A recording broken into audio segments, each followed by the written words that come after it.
trouble on my mind out on the western plains. Can't you hear that whistle blowing? Can't you feel that freight train rolling, moving down the line, moving down the line out on the western plains? And with each day that I am gone, I pray no wrong comes to you. While I'm out looking for a job out on the western plains. Can't you hear that whistle blowing? Can't you feel that freight train rolling, moving down the line, moving down the line out on the western plains? And through each town. Good morning, and welcome to Connections Radio Show, where we talk about ideas that matter. We also talk about songs that matter. We talk about all kinds of things that matter. And hosting with me today is Rick Bernardo, and our guest is our friend Larry Long. Welcome, Larry. We're glad you're here. It's good to be here. That's a great song. Thank you. I wrote that song when I was working on a wheat harvest crew from Buck Burnett, Texas to Scranton, North Dakota. And for 3 months, we cut wheat, and cut more wheat. How did that feel, being out in the fields? You know, it's spectacular. In my early days, I used to hitchhike across Nebraska, and I couldn't wait to get through it because it took forever. Mm-hmm. But on a combine crew, you're going so slow, and the view on every horizon is a different weather pattern. Mm. I could see like rain, hail, sun shining all in one glimpse, and then the bountiful fields of wheat. Visually, what I remember most is it's like waves on the ocean or water. It just ripples, through the wheat. You become very conscious of the fact of, when you're working on a harvest crew, if you're late by 5 minutes, it could mean the difference between a prosperous year for a farmer or not. I saw hail come in that destroyed hundreds and hundreds of acres of wheat within a flash of a second. Oh. And the devastation. And so it's the risk of farming. And, farmers are struggling right now. Yeah. Back then it was the grain embargo, but today we have the tariffs. Soybean producers have lost their market entirely because of the policies of this president. And the challenges of keeping up with their equipment. There's farmers that I know that have like 400 to 800 acres, and they have equipment they've had for many years, and it's not as difficult for them. The larger farms are really struggling, and those are many families maybe that have come together to create a larger cultivation, and it's heartbreaking. There were 6 million farmers after World War II in the United States, and now there's only 1.7 million. And if you break that down, that's one farmer every 8 minutes gets thrown off the land. And we're talking with Larry Long. For a little more about him, larrylong.org. Go there and you'll get some sweeping and deep history about the person we're talking with. And he sings and he does He's an wheat activist. harvesting. Yes. He does. We've got a world premiere coming up. He's got all kinds of activities. And we have a world premiere coming up. Yes. Tractor Aid USA, which was directed and produced by Larry Long, will be featured along with the screening of The Farmer Labor Movement, A Minnesota Story, as part of the Farm Aids Week This Week events that's under the banner of Lessons in Mobilizing from the Farmer Labor Movement to the 1980s tractorcades to today. And we have a lot to celebrate today. We do, because, Farm Aid, we won't cross the picket line. Mm-hmm. And so when the Teamsters went on strike, the custodians and the cooks, Farm Aid declared to the U of M that we can't cross the picket line and Farm Aid may not go on. And just en route to coming to see you, found out that it was a victory. Yeah. They won their strike. Farm Aid's going to continue. Right. And it really does speak to what the film showing is going to be about on Tuesday. It's about really celebrating Farmer Labor Coalition. And because Farm Aid refused to cross the picket line, it really forced the University of Minnesota to really expedite the negotiation process, which they refused to do. And overnight, we won. Who else was saying no to this? Was Willie Nelson in there? Who else was? Well, all of Farm Aid, I mean, it includes Willie Nelson, Neil Young.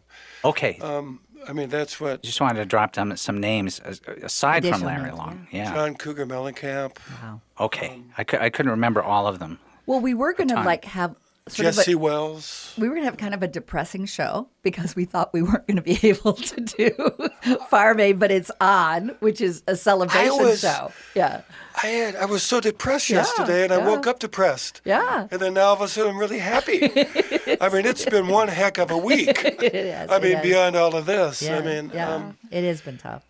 But I have to believe that your documentary that is going to be an audio-visual documentation of the historic Farmers Tractorcade of 1979 brings us some hope. it gives a lot of hope. I was actually on that tractorcade, and it took 17 days by tractor to get to Washington D.C., and it was about 100 miles long by the time we arrived from farmers all over the United States. And so what I did is during that period of time is I interviewed farmers and took photographs plus wrote songs. And so a dear farmer friend, Kent Canton from Milan, Minnesota, reached out to me last spring and said, because during that time I created it as an audio slideshow with a script. Mm-hmm. And he said, it's time we get it digitized. Nice. And so he kicked in $500 and we did it. That's wonderful. And that's going to debut during Farm Aid. Farm Aid. It's all part of the Farm Aid. It's about a 28-minute documentary video now. Yeah. And will it be featured on YouTube later? It didn't debut just yet. Actually, it's going to be featured on YouTube at the same time. At the same time, Oh, and then it'll be there. I went to look for it a few days ago. It was there, and now it's not there because of the premiere. So good to know. Yeah. Now we're going to have 2 minutes of that. We'll play pretty soon. Sure. I did want to also whenever mention, you want. Yeah, mention that it's on September 16th. That's Tuesday, 4 to 6 p.m. It's the Best Buy Theater, Northrop University of Minnesota, and it's free and open to the public. And now we're going to be hearing from Stan DeBoer. Stan DeBoer was one of the leaders of the American agriculture movement, farm strike tractorcade, and he's out of Nebraska. All right. And this is just a little bit from the beginning of the documentary. So, Patrick, I'll have us do the first clip of Stan DeBoer. There's no way that this nation can survive with the inflation that we have when one sector is allowed to inflate and the other sector isn't. And be bold enough to put it in print that those of you in industry should try to hold it to 7, and we have a hand on agriculture and they're only going to get 1. That's you. Everybody in this community. Whether you live in town or live in the country, it's the name of the game. If the farmers leave the land, the community's going with them. It's very evident in all of these small towns, they're dying right alongside of the road because of the lack of people. The people in the country is what made the service jobs available in the small towns. Let's not let them take it all. We can't be fat and unemployed. That's where we're headed. You know, about 20 years ago, I remember when they said that, boy, we in the Midwest were really going to reap the harvest. Industry was moving out. And let's look through it. Why were they moving out? They were moving out because they figured out and found out that there was people out in Nebraska that still worked for $1.50 an hour. That's why they went out there. They didn't go out there because they liked you. They went out there because they knew there was going to be a lot of farm boys that weren't going to be on the land and they could outproduce any type of individual there was. If they put them in a factory and pay them $1.50 an hour, they'd get filthy, stinking rich. Anytime a union come in to check on it, to vote on it, they tell the people that, look, if you vote this in, we'll close the door. And so they didn't. It's amazing how it comes back, and it's just as powerful today and as applicable today. And that was Stan DeBoer. Stan DeBoer, and he's now 90 years old. And Whoa. actually, I'll get a chance to see him again this year down in Texas at American Agriculture Movement gathering. He was one of the most articulate farmers to really talk about the Farmer Labor Coalition, because we got to get back to these bread and butter issues. And we're going to hear more from the documentary, but from peeking at it earlier, everything I saw there is still a problem today. It is. It Yeah. was very prophetic. And this was from 1979. Right. If anything, some of it's worse. It is worse. Yeah. We have fewer Yeah. farmers. Back then it was the embargo, and as I mentioned, now the tariffs, and it's going to decimate so much of the rural economy. Well, the theme of our show today is Lessons in Mobilizing, and we look forward to having you stay with us. There's so much to celebrate in this wonderful film, but there's also a call to action with it. And how can we continue to tell the story? And we'll be right back.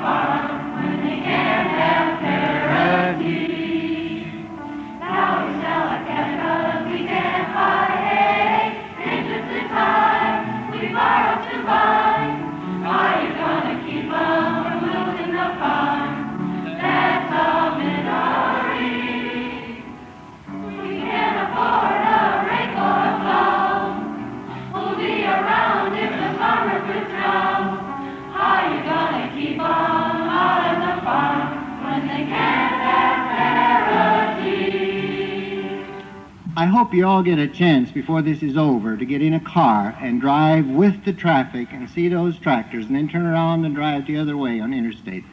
What a sight. Beautiful. Anyone who sees that will never, ever forget it.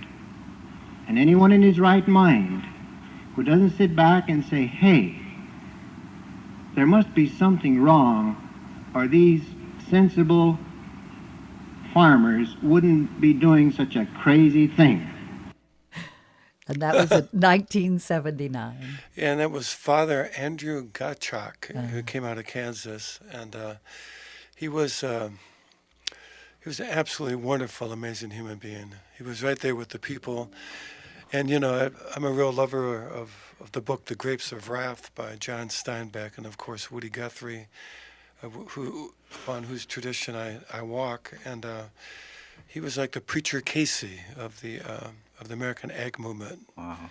And, We'll hear more from him later, but he just seems like such a character, and I mean that in the moral nicest way way, as yeah. well. Yeah. And you're listening to Connections Radio Show here on AM 950. I'm your host, Lori Fitz, and I'm co-hosting with Rick Bernardo. And we have Larry Long, our dear friend, coming to talk to us about Farm Aid and about a premiere that's coming up. Tell us a little bit about the premiere. The premiere is this Tuesday. And I think you have the notes with you more than I do, but it's at the university. I do.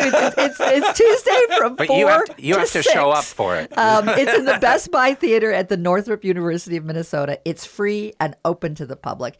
And it really celebrates the 1979 Farm Aid.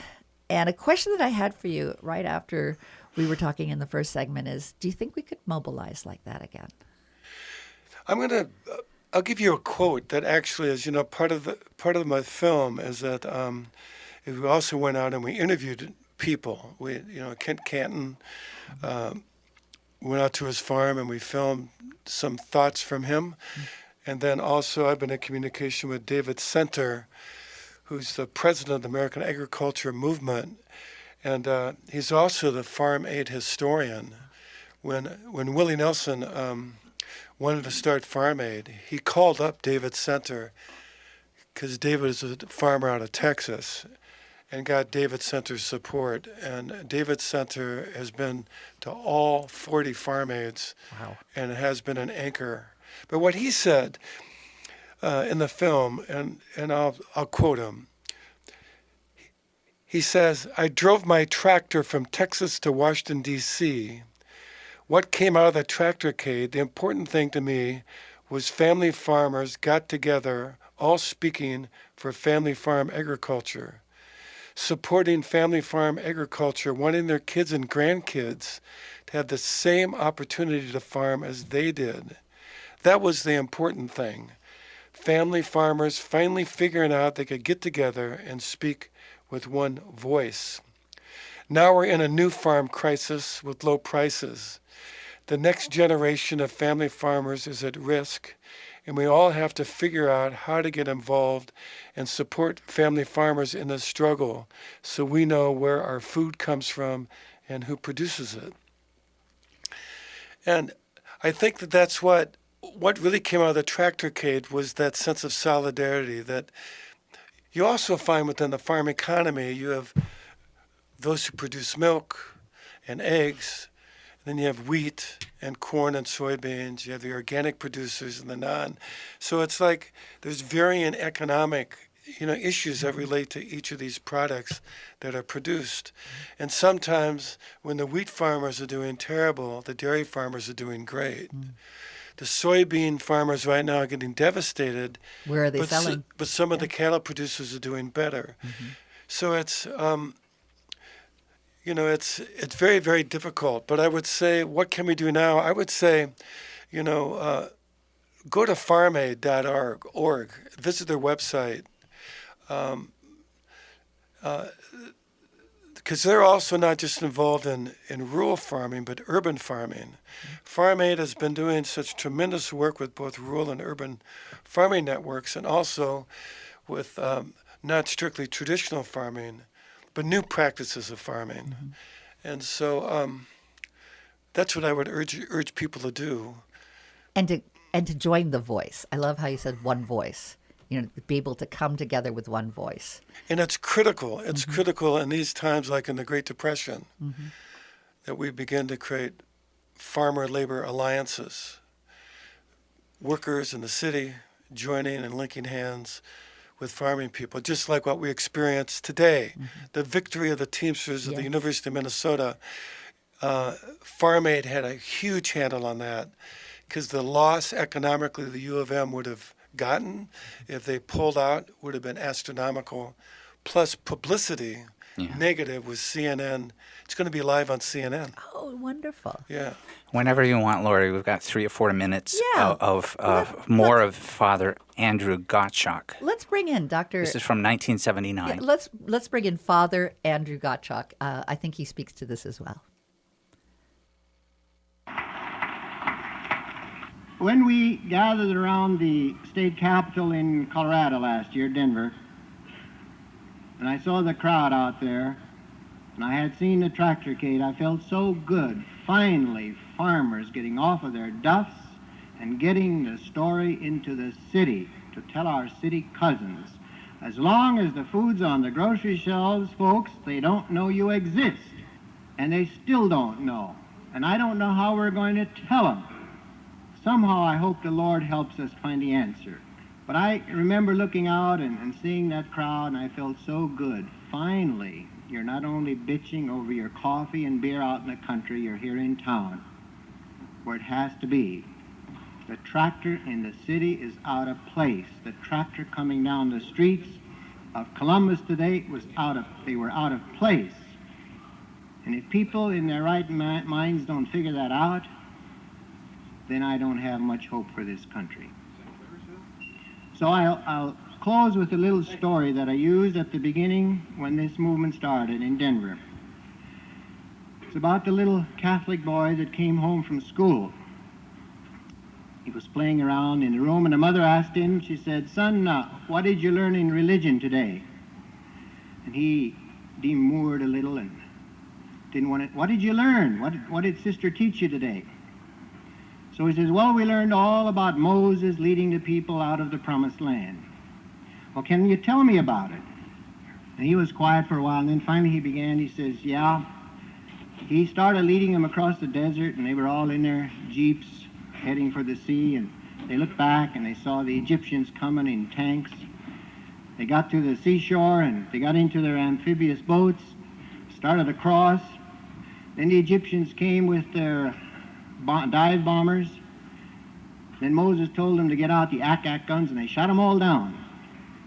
And the mother looked at him and she said, Johnny, is that really the way Sister told you the story? And he says, well, no, Mom, no. Mom, the way she told it, you'd never believe.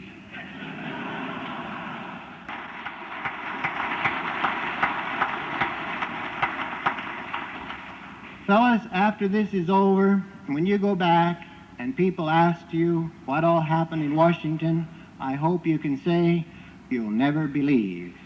My name is Father Andy Gottschalk. I'm from the Archdiocese of Denver.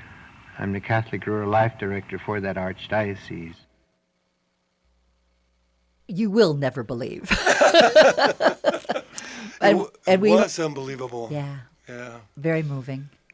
And you capture that in your new film. Yeah, thank you. Yeah. We're Yeah. excited about it. That's And- from the film. And LarryLong.org is where you can go to see who we're talking with. And Larry is the director and producer and gatherer of all of these wonderful moments that maybe can reawaken our faith in being able to mobilize. Stay with us. We'll be right back after some commercials here on AM 950, the progressive voice of Minnesota.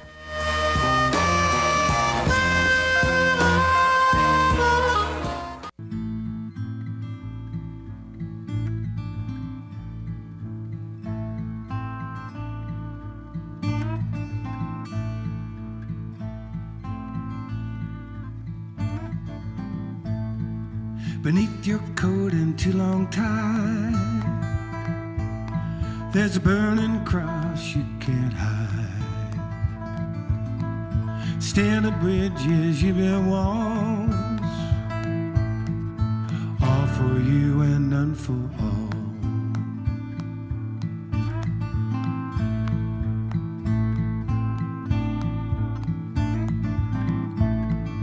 White sheets in the White House, everybody scream and shout. White sheets in the White House, time to drive them white sheets out. Good morning. I'm Laurie Fitz, and welcome to Connections Radio Show, where we talk about ideas that matter. I'm glad you've joined the conversation today. Our topic today is lessons in mobilizing, and hosting with me is Rick Bernardo and our guest, the very talented Larry Long, singer, producer, director, activist, a beacon of hope. And grandfather. And grandfather, congratulations! 5 grandchildren. Oh my goodness! And today I'm driving with my oldest daughter out to visit my oldest granddaughter at her first year of college. Wow. How did that happen? How does that happen? No. The grandchildren are for me from 18 to 1 years old. Oh my gosh, that is I a blessing. I love being a granddad. That is you. I bet you make a good granddad. I'm sure it's fun. I give my best. Good. I've written them all a song. Oh, Yeah. And I actually released a recording called "Songs for My Grandchildren," and what a wonderful legacy to leave. it's on Bandcamp. You can actually, Bandcamp. Yeah, I've been there. or you go to my website. You can get there, and you can listen to songs for free. And go to LarryLong.org, and it's got all the resources there as well. And you were at the No Kings rally in June, I was, yeah. and I was that there. and you were there too, Rick. I was there. I witnessed him being there. And it was a tough time. It Oh. was. No, I was just nodding loud. It was very difficult, obviously, because there was the assassination of our legislator Yeah. by an assassin who happened to come out of a far right perspective, an evangelical perspective, and this is a time that we really have to begin to focus on nonviolence, and we have to put it put an end to this and control assault weapons and It's find some better way. there's so many different issues that get pulled into it. You know, yes, there's mental health, but yes, do we really need AR weaponry? Do we really need assault? Is it really smart to have that kind of access? I mean, you can't trace guns like you can trace a car. You can buy a car and you know how many people have owned it, where it was, where you bought it from. And with guns, you don't. You don't And have. there was a parent from Annunciation with that tragic assault on children, Heartbreak. and the parent had said, you know, they came out strongly to ban assault weapons, and then he simply said that if you believe your assault weapons mean more to you than your children or my children, then speak it out loud. Say it out loud that your gun is more important than my child or your child. We really need to personalize this, and I don't find it any violation to the Second Amendment. And the reality is that, you know, there are restrictions that are made on hunting, and I don't hear people screaming about that, about Second Amendment rights. Yeah. The fact is that putting controls on weapons of war is not attacking gun owners No. and people who want to hunt and so forth. And so do my friends who do hunt. And You would not take an assault actually- rifle to go hunting. actually are leading the campaign for the banning of assault weapons. Yes. You don't do that when you hunt. No. And one thing from my teaching ethics over the years is all of this conversation totally makes sense, and yet I don't think it's the authentic conversation that's happening in politics. I think money is paying to pave it all over and just say some of these other things that I don't think they really probably even believe. It's all tied. I mean, when I was touring through South America and performing, all of the guns that they get down there, and even through Central America and the cartel, comes from United States manufacturers of weaponry. And the fact is, if we want to control even the drug trade, the cartels, we need to control weapons. Right. But there's big money. I love your song. That is, I Don't Believe in Violence. Thank you. And I'd like to have Patrick play that for us.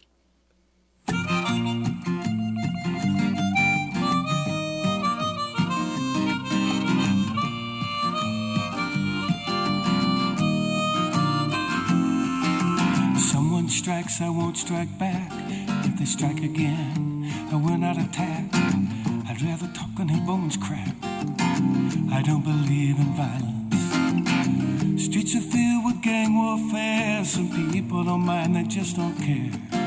When children get killed, it's never fair. I don't believe in violence. Talk of war in the news, Ukraine, Russia, Israel, Palestine too, it all comes back to me and you. I don't believe in violence. Nuclear missiles and tomcats, stealth bombers and poison gas, oil spills and M1 tanks. I don't believe in violence.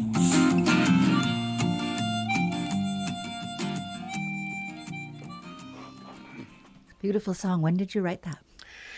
There's a story behind that. I was actually working with students in Stillwater, with 7th and 8th grade students, and they were reading the speeches of Dr. Martin Luther King. And I simply asked, what do you think Dr. King would have to say about the times we're in? And together we wrote that. Nice. But then I did a rewrite of it to connect with the times we live in now. And before the No Kings rally, when I woke up and heard about the assassination of our legislator, I thought, I really need to bring this song back out. And so I changed what I was going to play. And I sang that song. And then with Rock the Cause, I went in the studio and I re-recorded it. And now it's up on Spotify and all digital channels. So it's a new release. Oh, thank you. Wonderful. Yeah. I remember hearing you play that at the Capitol, and it was quite moving. The whole day was moving. We were told, as you know, not to show up because of the violence, The and shooter Was still at large. Was still at large, and Yeah. when we were on stage, yeah, we were told by Indivisible. I do want to give a shout out to Indivisible. I mean, Indivisible are all these volunteers from all over the country and all over Minnesota, rank and file people that are really concerned about what's going on, and they're organizing and organizing. And I just want to thank them. As a matter of fact, I have a benefit concert tomorrow for Indivisible up in St. Cloud that I'm really excited about. Yeah. we'll talk about that. We'll mention that later too. Sure. I've got that listed. We'll get more of that. I'm struck by right now. There's so much fear. You know, there's politicians on both sides that are scared. You know, they are scared that they're not getting enough protection. They're scared that the violence is ramping up. Everybody's scared. I'm scared. You know, I mean, as a matter of fact, now I find myself making sure that all the doors are locked, and I never used to. You know, and I'm also a public figure as a singer, and I have a perspective, and I do look around because you know, the genie's out of the bottle, and when politicians are saying despicable words about refugees and new immigrants, calling them vermin and other derogatory words. It hypes it up. It hypes up. And then then also when people on the left start to throw their words around, you know, we have to start to show a greater respect. I mean, my family's divided right down the middle between the left and the right. And so I love my uncle and aunt in Des Moines, Iowa, greatly, but they do not share my perspective. And but I won't allow the politics to break our family apart, and we must not allow our politics to break our nation apart. Sometimes people have similar values, but the information they're getting about the world is in a silo that's also paid for by money. And I have family members like that too. All the information they're getting is different than what we know to be true. Your concert tomorrow is 2 to 4 in St. Cloud. Yes, yeah. And it's go to pp5.com. pp5, just spell that out, .com for tickets. That's in St. Cloud at Pioneer Place. Yeah, there you go. There you go. It seats 210 people, and I think there's Ooh. 20 tickets left. Oh my So gosh. now's the time to get them. Yes. And that's Let Freedom Sing is the name of that's what you look for. Let Freedom Sing. And with that, the dignity of being human and being American is deeply respected in I Don't Believe in Violence. I mean, we can disagree. We can go to campuses and we can have differences of opinions and debate, but life is sacred, It's sacred for all of us. Yeah. and respecting that is important. Thank you for I Don't Believe in Violence music, and I hope that it continues to get heard and get played and get received in our hearts, because when we don't believe in violence, we can say no. And we can work together. When we start to feel that there is something amiss, when we start to see words get violent, how do we work together? And I want to say it takes a lot of courage to take stands like what you're talking about here, Larry. It takes courage for that. In the face of the president yesterday being asked, how can we come together? He literally said, I could care less. So that's But the on the context. other hand, the Utah Republican governor said, come together. Yeah. Be So at we want to peace, listen to have that. vigils. We want to listen to that. So right? it doesn't have to be bipartisan. I mean, it should be bipartisan, the call for peace. I mean, it's really important to be proactive, and you know, and to speak your piece. Yes. To speak your piece. Both PIECE and PEACE. But you know, at the No Kings, you know, we were Indivisible was told to shut it down, and we were told we couldn't sing, and but then we said we want to sing. Yeah. And so they let us sing, and then our Attorney General spoke, and that was it. But there was a great amount of fear, and I know that when I got up on stage to sing, I did think about, who knows? Right. Who knows? There were tens of thousands of people there. Do you want to hear a little more of that song? A little bit, but before I just have- 80,000 I want to people. just want Yeah. to say one last thing before we go to the music, and that is one of the musicians we had on the show in this last year said the only time that they're not afraid is when they sing, and I think that is something to think about in terms of as we speak our piece and we support our piece, we can sing our piece. Right. And when we sing our piece, perhaps that's where we can let go of some of our fears. Yes. And with that, let's go to some music.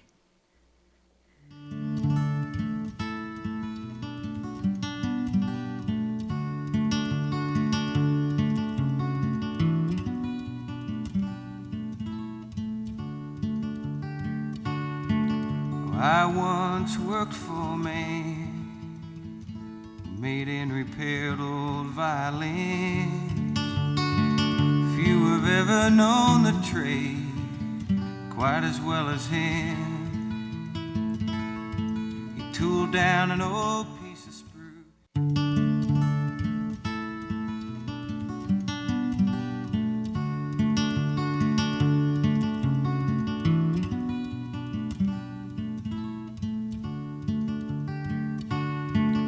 I once worked for a man who made and repaired old violins. Few have ever known the trade quite as well as him. He tooled down an old piece of spruce with his oaken hands, and the closest friends that he had were them violins. I made his first fiddle when he was only 10 years old. With an old jackknife he whittled down his first scroll. The body of that fiddle was an old cigar box. Later on he used 200-year-old wood to make them fiddle tops. And his eyes, they would shine when he'd start to play on one of them fiddles that he handmade. Like a master surgeon that could give a blind man sight, took an old piece of wood and he brought it back to life.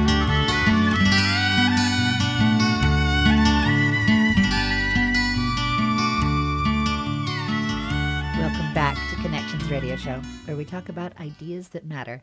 I'm Lori Fitz, your host, and my co-host is Rick Bernardo. And we have our dear friend Larry Long joining us today.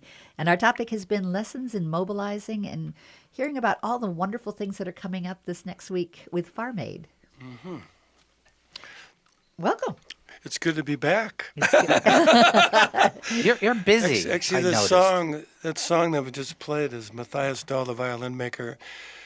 And that song, along with Western Plains that was played earlier, are both on my first vinyl record called Living in a Rich Man's World. And it just got re-released through Rock the Cause. It's now available.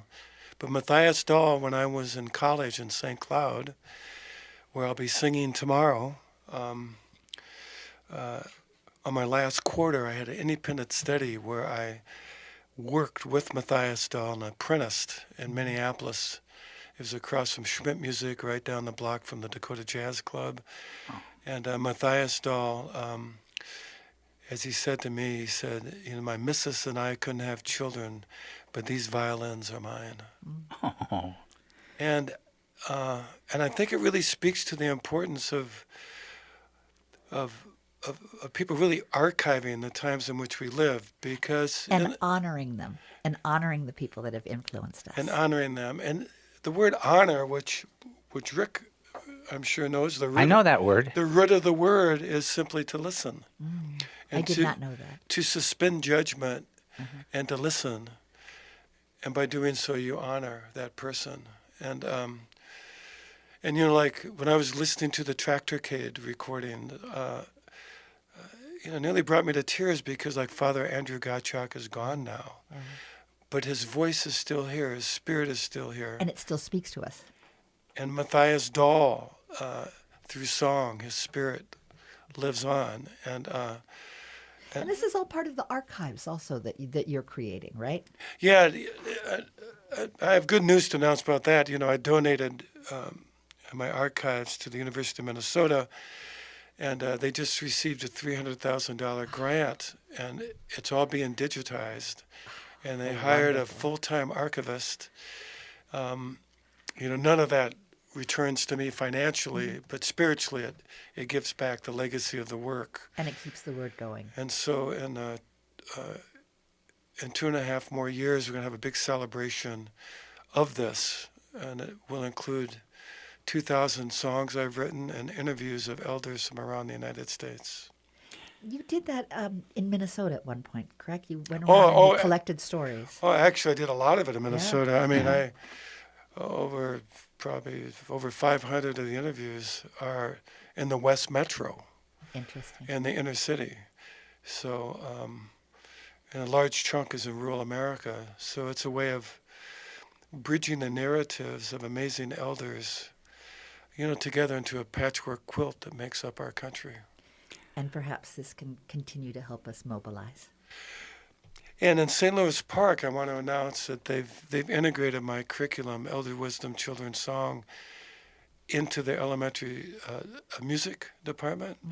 And so St. Louis Park School District has now honored through my methodology, I don't know, maybe 40 other elders, including the mayor now of St. Louis Park, who happens to be the youngest mayor to have been elected, who happens to be Somali, and including our Lieutenant Governor Peggy Flanagan, they honored. Yes. It's great. So, I mean, those are some people we know, but it's the unsung heroes and sheroes. So, yeah. I love it. Well, for more, to learn about Larry Long, you can go to larrylong.org. And if you can, I'm going to be there. I'm going to go see the world premiere on Tuesday. Tractorcade 1979 documentary. It's on Larry Long Troubadour YouTube. You can see it there at the same time. All right. If you can't make it there. We Larry Long. We hope you'll join us there and join us next week. Thanks for being part of Connections Radio Show. Thanks for having me.